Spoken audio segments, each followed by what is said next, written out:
Welcome back to Your Road to Home, the podcast that takes you beyond your front door here in the Carbon Valley, where we introduce you to local business leaders, business owners, and maybe even your neighbor. I'm Kendra Badgekar with LPT Realty, here with... And I'm Maxine Carey with Vector Bank, and we are here with Shauna Hylenski with the Climbing Collective here in Longmont. Yes. Did I say that right? You sure did. Okay, good. Okay. You got it. I said it a few times before we started. So anyway, well, Shauna, thank you for allowing us to be here Absolutely. at your studio facility. Yeah. We're going to tour this in a little bit, but we want to just start and just tell us about your journey here to Longmont with the Climbing Collective and kind of what your story is. Absolutely. Well, thanks for inviting me onto your podcast. Really happy to be here and kind of talk about our business and our presence in the community. Nice. So we actually opened our very first location in Longmont in 2018, March 18th, 2018. So we're very close to our anniversary coming up. And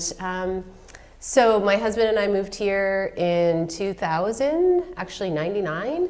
And we were kind of called to the mountains in our early years of being married and kind of starting off on our life together.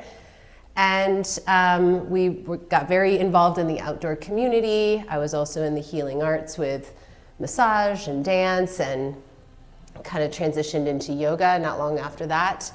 And we were here for probably about 5 years before we decided we wanted to live abroad. So we rented out our home in Longmont and started to travel. And through our travels, we really got some wonderful experience of seeing what climbing communities, yoga communities how they were composed in other countries. So we started in Japan, and then we moved to South Korea, and we lived overseas for about a decade. Oh, wow. And taught English and taught dance and taught yoga, and it was a really wonderful experience, and also had a great opportunity to climb and travel and go to India many times, and my husband has put up many first ascents in mountains in the Himalayas, and so we definitely have this connection to the outdoors, connection to our yoga community, to our climbing community, which is very interwoven into one another, and always knew that we would come back to Longmont at some point because we just love it here and always have. So, And that was smart to rent your house out? Yes, exactly. And actually, while we were away, we acquired more homes in Longmont and rented those out. And it was a really wonderful time of exploration and learning and figuring out what it is that we wanted. And we knew from being overseas and seeing how especially the South Korean climbing community was very much a family, and how they took care of each other and how they took care of their climbing facility, which was quite small, that we would practice in, and how they took care of their outdoor. They were stewards to their outdoor climbing areas as well. And we started a nonprofit while we were there that allowed the foreigners who lived there to become integrated into that stewardship. And that was a really important part of us understanding of how we can take care of not just our own bodies, but how we can take care of our community and how our environment is an extension of that. And so we did all of that for many years, had a daughter while we were living overseas. Her name is Hannah, and she's 17 now. And when she was about 7, she was kind of ready to come back to the United States.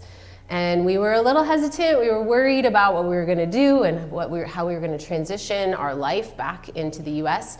But we kind of took that big plunge and decided to work with a rock climbing shoe company called Bootora and become their U.S. distribution hub.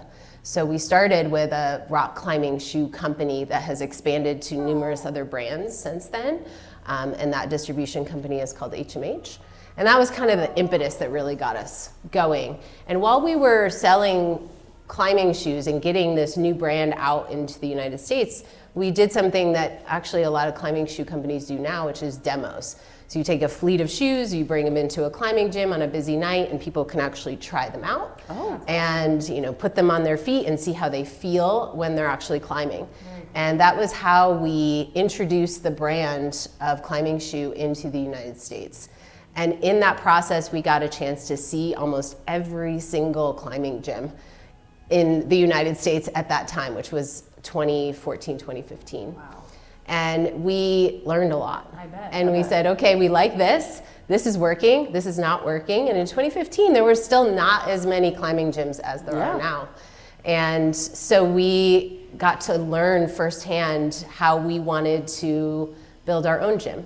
So in 2018, we developed the first Longmont Climbing Collective on South Pratt Parkway. That was a bouldering only gym.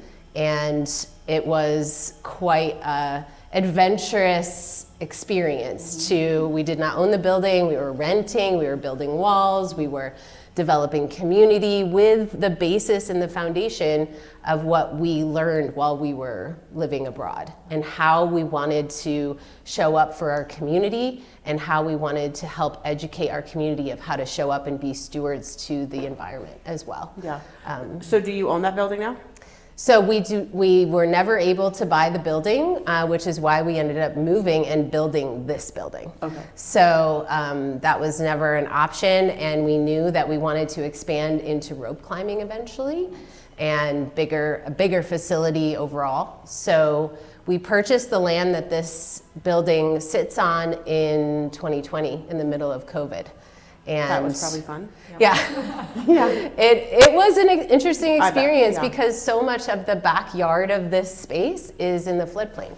So it's not buildable. So it wasn't really a desirable piece of land for a lot of businesses, but we saw the potential of what we could do with that back space. And 2 weeks ago, we put on our very first international event back there. And it was an amazing venue for the UIA World Cup and Winterfest. That was really successful and had over 7,000 people in attendance. That probably was very good for the city. And, it was very good for the city. Yeah, we had 90 athletes from over 20 countries come and compete, and it was it was sort of one of those big dream moments. Brian had this dream because he's very passionate about ice climbing, in particular mountaineering. Yeah. And he said, I really want to bring the Ice Climbing World Cup to Longmont. And I was like, yeah, okay. So where has it ever been in the US before? It has been in the United States once before. It was in Denver in 2019 in City Park. Okay. And the people that put it on at that time, which was the American Alpine Club and Eldo Walls, were like, that was a lot of work. I'm not sure we want to do that again. It just didn't pay off in dividends at that time because everything had to be constructed. Right. So the opportunity kind of presented itself for us to be in the running, and we were chosen to host because of this outdoor wall that we constructed, which is the only type of its kind in the United States. Really? Yeah. That's amazing. So there are other outdoor walls, but they're not set to the frequency that ours is reset to. So it's a very functional wall. And so not only do we do climbing, rock climbing out there, we do ice climbing and dry tooling. So you have 2 other locations. We do. Well, one in Longmont, or Loveland, right? Yes, one in Loveland. And a grand opening coming in Greeley. Exactly. Does it have that wall also? No, it does not. So just Longmont? Just Longmont has that. Okay. Yes. We consider Longmont kind of like our hub, our kind of flagship location. But the Greeley location is really spectacular. And the Loveland location is very sweet and lovely, a bouldering only facility with some of the best bouldering routes, I would say, on the Front Range. A lot of people would agree with me on that. So it's kind of more of a boutique bouldering facility where you go to get really strong on boulders. That's very cool. Yeah. So what types of classes do you guys offer for the community? Is this family friendly? Yeah. Is it like what do you guys have for the majority of your clientele as well? Yeah, we have lots of classes that we start our youngest group at age 3, and then we have classes that go all the way up through adults. So that's a lot of our climbing classes. So we have climbing club, which is sort of an after school program, which starts around 4 o'clock and goes till about 7 at night. And we have our little lemurs, we have our mighty monkeys, we have our gritty geckos, and we have our climbing crew. That's awesome. So those run in between 8 to 10 week sessions. We're about to start a new session March 24th here in Longmont, and in Loveland we'll start our next session the week of March 31st. And we'll also be having something very similar in Greeley. So we have these smallish age groups, and we build skills over time. And so it's not just sort of drop in and climb till you can't climb any longer. It's sequential building skills, not only climbing skills, but social emotional skills as well. Important skills that kids need to be wonderful humans in our society, understanding the stewardship of the outdoors, the ability to overcome fears and self-imposed limitations. Which the outdoors can do that for you, because you get in your panic mode, and then you're like, okay, how do I center and carry on, or go back down the hill? Exactly. And so we do a lot of that same thing for adults. That's awesome. So we have intro classes in bouldering, and we have a belay basics class that teaches you how to belay, intro to climbing, which gives you an introduction to all kinds of climbing and the gym in general, and then more advanced classes like learn to lead. And we are still doing some dry tooling classes on our outdoor wall for another week, and then we'll be sort of dismantling the dry tooling area and converting it back into rock climbing out there. So can an squishy old timer like myself get into rock climbing at this age in her life? I would not say squishy or old timer. Yeah, okay. My words, not yours. Absolutely. Okay. I think it's one of those sports that you can pick up at any time. Okay. It's a really great workout, no matter how difficult the climb is. You get great upper body strength. Yeah, I bet you work so. your legs in a really fun way. Sometimes you're like, I don't want to walk on the treadmill. Right. And we have 60-foot walls, so you get not only like a strength training workout, but you also get a cardiovascular endurance workout as well, because our routes are very long. That's what I was kind of thinking. Like, we could, And along with climbing classes, we also have fitness and training classes down in our facility, and we have about 8 classes a week or so, and then we have 16 yoga classes a week, and all of that is included in membership. Oh, wow. So there's no like upsell for classes. We do have workshops that are things that you can pay a little extra for, but they're all very reasonably priced. And we like to just give a lot of opportunity for our community to learn and experience from our coaches, from our instructors, and also meet other people that are kind of in the same place as they are. Right. And so that just continues to build out the community feel. So Carbon Valley has a big homeschool community. Do you have homeschool programs that do happen in the daytime? We do. We have a homeschool class that meets every Wednesday. Okay. I think after spring break, we're about to re-up and open that enrollment again. There is a link on our website about our homeschool classes. Okay, so if you're a homeschooler, check it out. Yeah, absolutely. Yeah. How many instructors do you have here? Let's see. I think we probably have about 10 to 12 coaches that work from our recreational programs all the way up into our competitive programs. So we have kids, if they're serious and would like to compete, like any other type of sport, there's opportunities for them to be a part of a competitive team.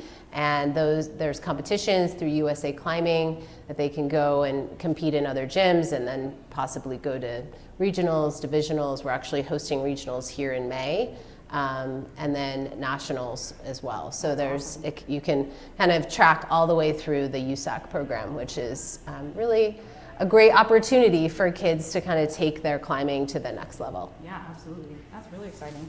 So is your daughter an avid climber? My daughter is a climber. I don't know if she would call herself avid, but she's been around climbing her whole life. Yeah. And so now she loves to climb, but she actually really loves to coach the young kids, and she works at the front desk. So she's very integrated into the community here, kind of her own accord, and kind of brings climbing in. It kind of floats in and out for her with her other sports and interests and activities. So. That's awesome. That's very cool. Yeah. So you and your husband are very entrepreneurial. You've got the spirit about you. You guys We do. built a real estate portfolio. You built a very successful business here. Yeah. You've got 3 locations coming up. We do. Super exciting. What advice would you give to a young entrepreneur trying to start out with their first businesses, maybe their first real estate portfolio? How did those go for you guys? Well, I think it always feels really scary in the very beginning. You know, when we bought our first house back in 2002, that was not a house we were living in, that we were going to use as a rental property.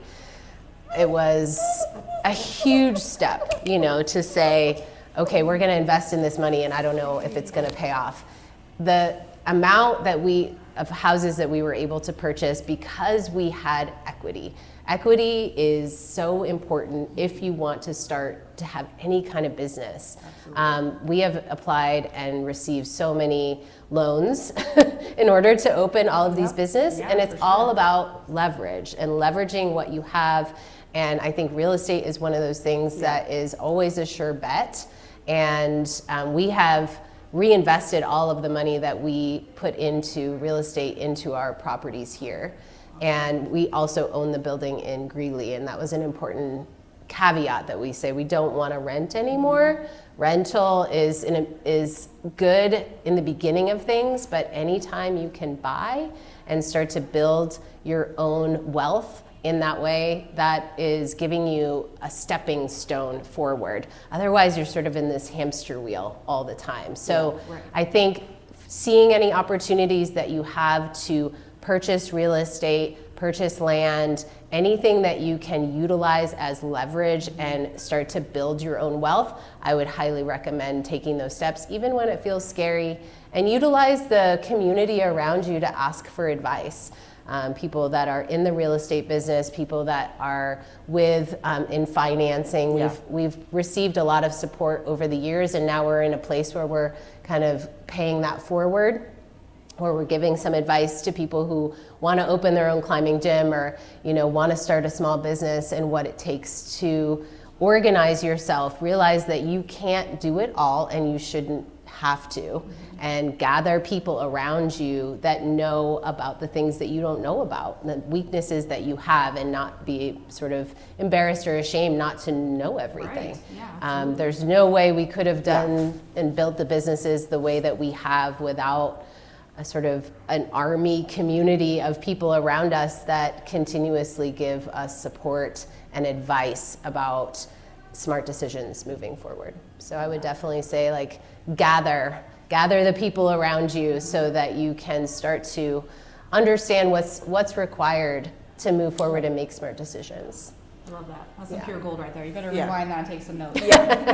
Well, but that's what we're trying to do with our podcast too, is like introduce the community, introduce the people with all this experience, and you watching who have something on your heart, you know, reach out to these people who have started their business from the ground up and now have 3 amazing locations and are hosting the World Cup. Like, good job. Thank you so much. Yeah. Thank you.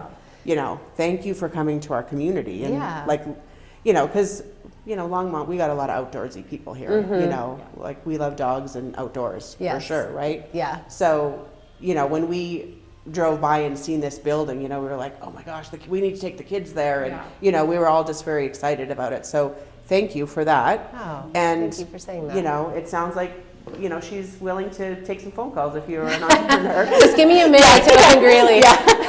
After April 1st. Yeah, after mid-April, summertime. Yeah. But in the meantime, you know, come out and check out the place. This is an amazing place, and you know, if you think you can't, you probably can. You know, feel the fear and do it anyway. I'm gonna try to. What do you call it? You don't call it. What do you call it? Climbing? Well, yeah, you call it climbing, but you know, strap on the belay. Is that what it's called? Oh, like the harness. Yeah, the harness. Get on belay. Yeah, get on belay. Get on belay. Get on belay. I love it. Well, what else do you want the community to know about your journey here?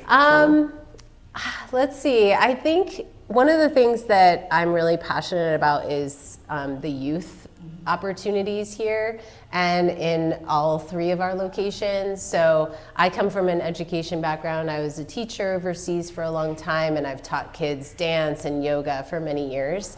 And the things that I start to develop in our youth from exposure to climbing is remarkable. I'm sure. And I don't think I really understood it until we opened our first facility, and I started to see the progression over time and the opportunity to face a fear or solve a puzzle or come face to face with something that's hard and keep trying with encouragement is a rare opportunity. And what I think climbing also provides is a chance for a family to do it all together. Yeah. And so it's not just you drop the kids off at whatever practice and you go sit on your phone for an hour. Like, get a pair of climbing shoes on and join. Yeah. Like, you can do it with them. And I love watching kids teach their parents how to climb. Our last class of every session is our family climb.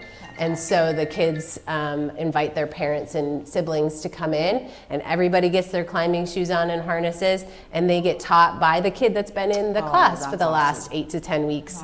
And that gives them a sense of pride of what they've learned, and they love sharing that, and it's so rewarding. It's so rewarding to see. Yeah. Yeah.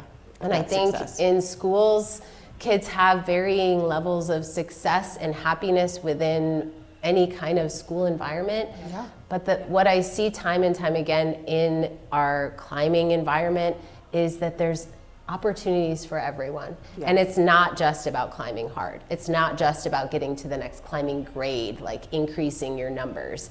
It's about finding personal success as well as in a team environment. It's a very unique sport that way, is that you can be an individual athlete that is able to push themselves and they can go kind of at their own pace, or they really enjoy that sort of team group environment and they thrive in that way. And so there's both opportunities, and the youth climbing aspect is a really strong passion for me, as well as yoga. So I teach yoga and also teach yoga teachers. So we run teacher training programs here.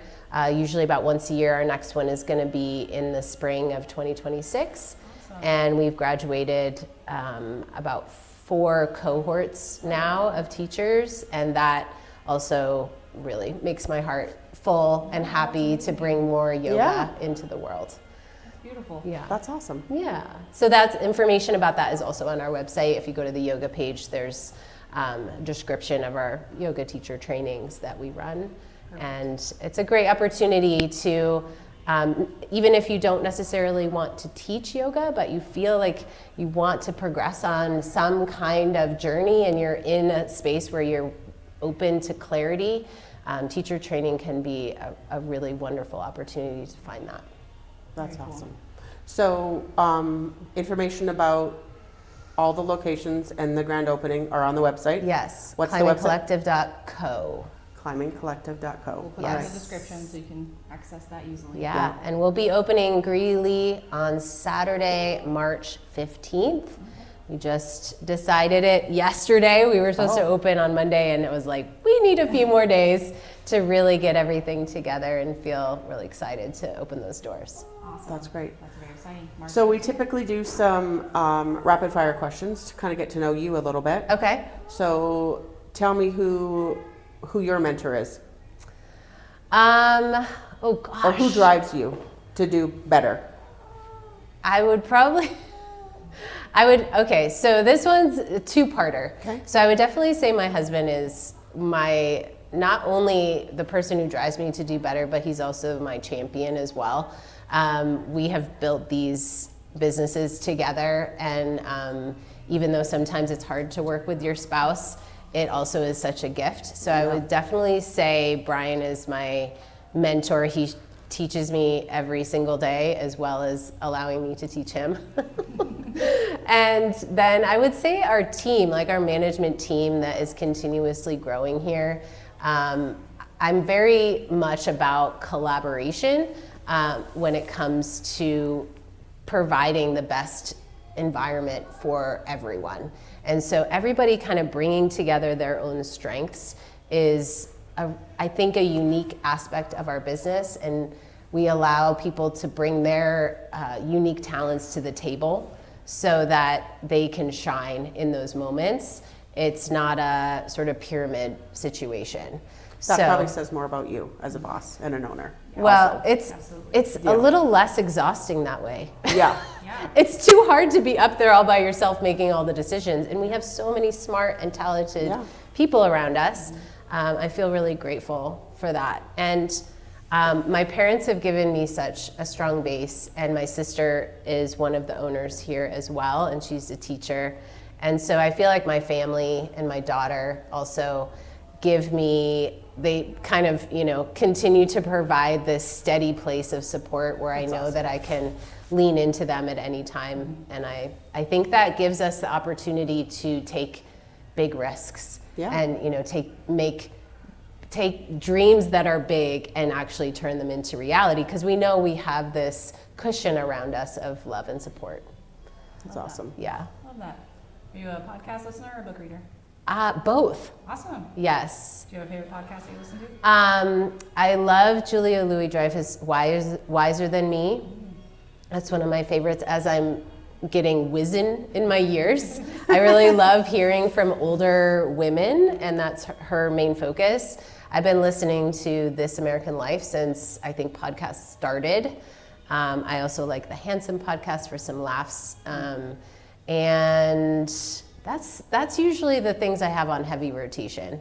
And then I'm in a book club, and so I read but also listen to a lot of books, like on Audible and Spotify. Yep. And I'm reading a book right now called Dry.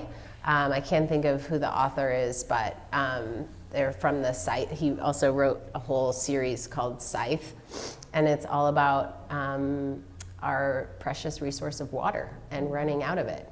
And so that has been, I feel like it's a little bit of a guide of how to be prepared, as well as, kind of paying attention to that it's not, it is a finite resource, and to be aware of that. A good one to read for sure. Yes, yeah. Where's the coolest place that you went to climb? The coolest place I went to climb, This location. Yeah. Yes, I know, this would be top, but definitely we've been to Thailand many times, and the walls on Tansai Beach near Krabi are unparalleled. Oh, man. And spent quite a bit of time there when we were living overseas, and the environment itself and the climbing is just amazing. So it's definitely a hotspot destination. I think it's quite different. We haven't been there since 2005. Wow, it's been a long time. You might need a vacation after Greeley. After Greeley. Yeah. That sounds really fun. That's great. I'm going to add that awesome. to my list. So. What's your favorite country that you guys lived in? South Korea for sure. The food, the people, they're so welcoming. It's a beautiful country. Awesome. It's so mountainous, and there's just nature right outside your door. Wow. So we lived in Daegu, South Korea, which is not too far from the southern port of Busan. And it's a city, but we were kind of outside the city and had this beautiful greenway right outside our door, and just really enjoyed the easygoing life we had at that time. Yeah, which awesome. We're not so easygoing life these days, Yeah. but it was a great time to be raising our daughter and doing it co-parent style, and we were able to do that. And my daughter and I actually just traveled to Europe last summer, and we backpacked for 5 weeks all around Europe, which was a really fantastic trip.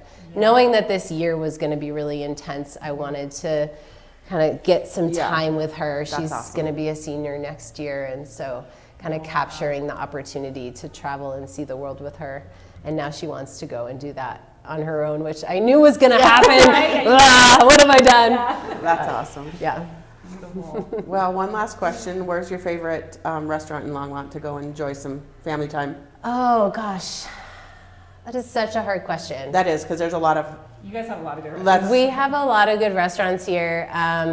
We definitely frequent the Pump House very regularly. We love the Roost. We love Hefe's. I love Summit Tacos. I love a breakfast at Tangerine and Lucille's. It's hard to choose. It is. But it is hard in Longmont. I love that we have so many restaurants that are independent. Yeah. And we have a very close relationship with the Gaffney Group, and they do a lot of our parties, and we provide memberships for a lot of their staff. So we have a close relationship with that group that's Hefe's, The Roost, and Suelos. So we always love to go in there. We see a lot of familiar and friendly faces in those restaurants. It's just so fun to see Yeah. the continuous growth Yes. in a really sustainable, I don't know if wholesome is the right word, but just not a lot of like chain restaurants coming in and taking over. And that's always really exciting for us to see that growth. A lot of entrepreneurs in this area, like Yeah. Northern Colorado as a Yeah, whole. So, absolutely. well, Shauna, thank you very much for allowing us to come in. You're going to take us on a little tour. I am. We'll take you around. Yes. But please come and check this facility out. This is amazing. Reach out to Shauna if you have any questions. But in the meantime, thank you so much for watching this podcast. Hope you are loving where you live. Get out in your community. Support your businesses. Take care, and we'll see you on your road to home. All right, Bye. Okay, so we are in our kids zone. In our kids zone, we have our warp wall. This is inspired by Ninja Warrior, so we'll be familiar to your kids, even if it's not familiar to you. And then we have our 3 auto belays and our bouldering section, as well as the much coveted slide, so they can climb to the top and then they can slide down nice and safe, feet first, hopefully. And then this is a slack line, so that helps with balance, and slacklining is kind of its own sport. So we provide sort of this little freestanding slackline practice area. So welcome to our fitness area. So this is all fitness equipment, dumbbells, kettlebells, racks, bars, weightlifting platforms, hangboards as well in this area for training for climbing. People can do their own workout in this zone, as well as use the sleds on the turf. And then our fitness room is where we have our classes. So welcome to our bouldering area. So bouldering is lower level climbing that does not require a harness or a rope. All that's required are climbing shoes, and you probably usually need a little bit of chalk. So the way our climbing routes work, they are monochromatic. So you start with a color and a tag. This is on the V scale. That tells you the difficulty of the climb set by our route setters. And then you follow that color all the way up to the top token or chip that tells you you're at the top of the climb. And then you either jump down or climb down or fall down because you don't have a choice. But this is our tall climbing, rope climbing area, 60.2 feet high. 3 types of rope climbing. Top rope climbing, where you have the rope that's already set, so all of these ropes that you see set, and you have a belayer at the bottom and a climber that is going up, and the rope is being belayed. The climber is being belayed, the rope is being pulled as the climber goes. Then we have auto belay climbing, which does not require another person. So that's set up. We have 1, 2, 3, 4 auto belays set up. And then the last type of climbing is lead climbing. So that's where you carry the rope with you and you clip the carabiners or quick draws as you go up. It's a more advanced level of climbing. Our recovery area, so along with making sure that we take care of our bodies through building strength, we want to make sure that we are caring for our bodies through hot and cold therapies. So we have a heated dry sauna as well as a cold plunge pool. And I'm pretty much set for that was the women's final climb, and they went all the way up and on these volumes and across, and the top was right up there. It was pretty fantastic to watch.